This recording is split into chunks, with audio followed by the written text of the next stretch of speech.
up, guys? This is Casey from Casey's Customs. We are continuing our under $1,000 hot rod build, and in this video, we're going to focus on cutting up this dash, and also we're going to go over the budget.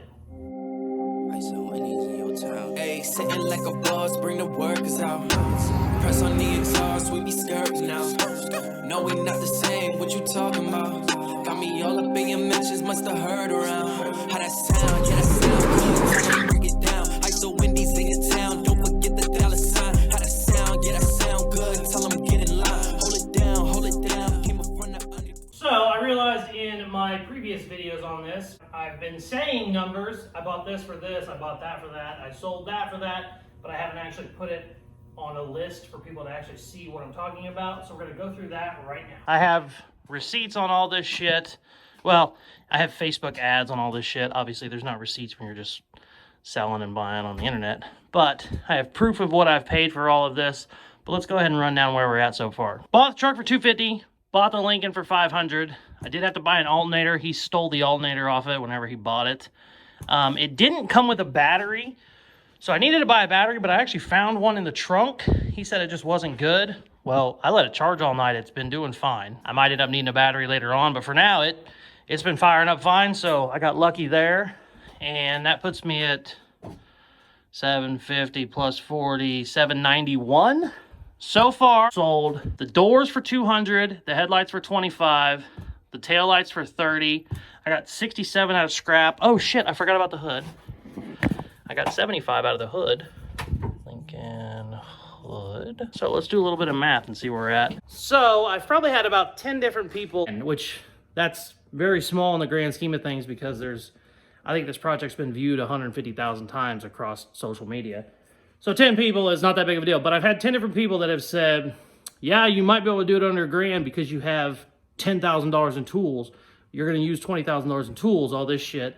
So I decided while I'm doing this is a little side project, I'm gonna keep track of every tool I use and the cost of that tool. Let's add some stuff up and see where our totals are currently. A few moments later. So after some math, I have figured out that I am currently at $394 in this project the way it sits. Just from being able to recoup stuff, you know, just selling stuff off it that I'm not needing. The awesome thing about this, I'm super excited to be in that because I have so much stuff still for sale. I got a bunch of shit on eBay, you know, like just motors and mechanisms and stuff like that that are gonna end up selling at some point. They're not sold yet, but I know they're going to. As far as the spent side, rather, there shouldn't really be anything else I should have to buy for a while. Hopefully that recoup side will start growing though. All right, enough about money. I just wanted to catch up with people so that I keep saying this under $1,000 project, but I haven't posted up the prices of stuff in a while, so I wanted to go ahead and do that. Oh, also for the 10 guys that think I need 20 grand in tools or 10 grand in tools, I'm only at $110 on every tool I've used. I used the air hammer for 10 minutes, but I still put it on there just because I just wanted to show them it's really not that expensive if you wanted to try it yourself. I'm done with numbers. Let's cut the shit out of this dash. As you can see, I got this side narrowed where it needs to be. The Sawzall has a runaway button. You know, it locks. Well, I accidentally hit that runaway button when I was cutting, and I actually caught the wiring harness. Oh, it was bad. Luckily, I only cut like 7 or 8 wires, but still, it sucks to have to go in there and repair them. I mean, that's gonna take an hour just because of that little mess up. But at least it wasn't all of them. One time I was doing this with a Ford Explorer, and I actually cut all of them. It took forever to line them all back up and solder them all back together. But I just had my time-lapse camera recording it, so you didn't really get to see it. It was just doing the time-lapse. So I'm gonna go ahead and act it out for you here. Here's what happened. Hey, I'm cutting this dash. This is cool. Fuck! I hit the wires. Monkey, you piece of shit. I can't believe there's a auto run the whole time. You piece of God. That's gonna take me forever to fix you.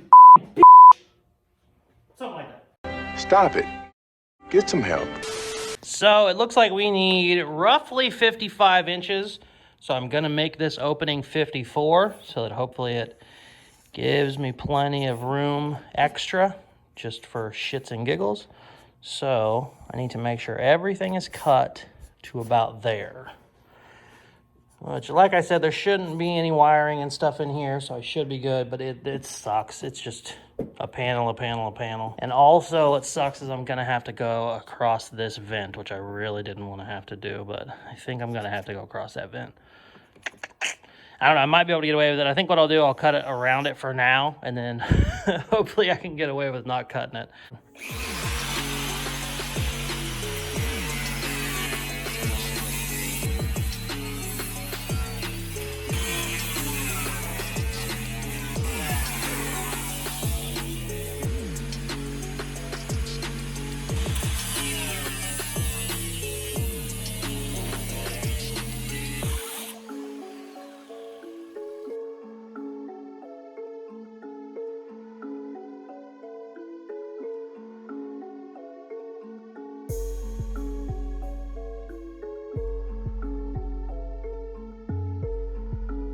So I was sitting here just ruining shit and realized this is a passenger airbag.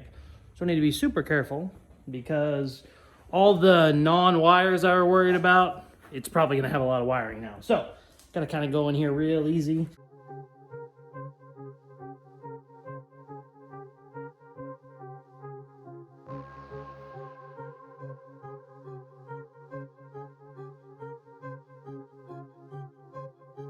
This cut right here is a lot of fun because the massive wiring harness that ended up being on this side.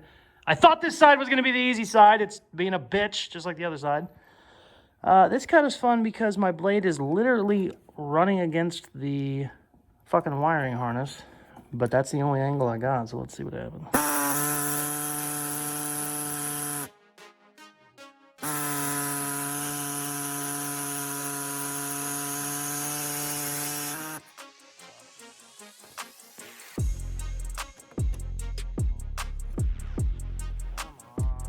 Fighting every fucking step of the way. Bada bing, baby. Okay, that's nice. Now that end cap's off, I can actually see what I can cut and not just go at it blind. What I'm gonna do is just get rid of this bracing to here and then go from there. Because one cool thing on these trucks, you can see how much it tapers. So I got 54 or 55 inches up here, but down here, you know, down 6-8 inches, it gets all the way to 57 inches. You know, it comes out like an hourglass. So I'm hoping that I can get away with just having my 54, 55 inches here and then letting it come out a little bit. And this should sit right where the stock dash is. And if I'm lucky, it doesn't always work, but if I'm lucky, I would like to try and either put this on top of it or fabricate a new dash, but I think I'm gonna try and use the stock dash to cover the Lincoln stuff. It always looks better when you have the original dash like this one. So I'm gonna try and put that on top of it, but it's definitely not gonna be the end of the world, especially on a $1,000 build. Thank you guys very much for watching. This dash was a huge pain in the ass, but finally I got everything narrowed where it needs to be. I got a little bit of trimming to do on the cab, but in the next video, I should be getting the cab put on the chassis and we can kind of start seeing how everything's gonna set up, how everything's gonna look. As far as all my measurements go, I think I'm good with where everything is gonna be, but you never really know until you get to throwing it up there. But I'm gonna save all that for the next episode.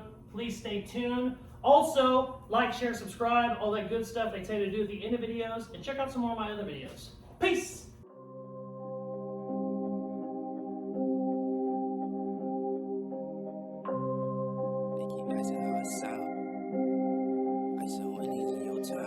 Sitting like a boss, bring the workers out. Press on the exhaust, we be skirting now. No, we not the same, what you talking about? Got me all up in your mentions, must have heard around. How that sound, yeah, that sound.